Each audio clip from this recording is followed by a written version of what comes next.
IPL इतिहास रे सृष्टि हैला सबुठारु बड़ इतिहास। मात्र 15 वर्षर पिला आगरे आंठू माडिले विश्वर बड़ बड़ बॉलर। हाँ आज्ञा, आमे कथा हेउचु राजस्थान रॉयल्स रो सही विस्फोरक युव बैट्समैन वैभव सूर्यवंशी विषय रे, जी हे IPL सीजन रे एक साधारण खेलाड़ी नुहे बरम एक मॉन्स्टर बा तोफान साजी मैदान को ओह्लाउछंती। 15टी मैच खेली से संग्रह करिसंती मोट 680 रन आउ ताहा पुणी 45.33 रो जबरदस्त एवरेज एवं 242.86 रो आकाश छुआ स्ट्राइक रेट सहित।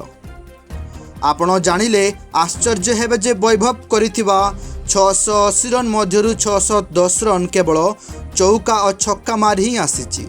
से मोट 55टी चौका और 65टी विशाल छक्का मारिछंती, जहाँ पुणी मात्र 280टी बॉल रे यहाकू IPL इतिहास सबुठारु श्रेष्ठ बैटिंग प्रदर्शन बोली कहा जाउची।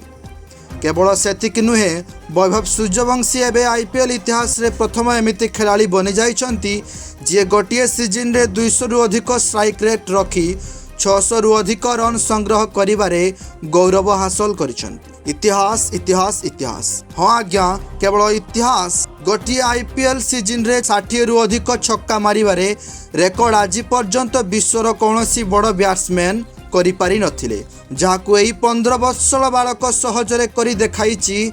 सारा क्रिकेट जगत रे एबे केवल वैभव सूर्यवंशी ना ही गुंजरित हेउछि। तेबे दर्शक बंधु, आपणଙ୍କୁ वैभवଙ୍କର ଏହି विस्फोरक बैटिंग केमिति लागिला, से आगकू जाई टीम इंडिया को सुजोग पाइबे तो? आपण मतामत कमेंट करी जणांतु। क्रिकेट दुनिया रो एमिति ही सबुठारु ताजा एवं भाइराल खबर सबु जानिबा पई आम चैनल को सब्सक्राइब करंतु। Bureau report, public reporting.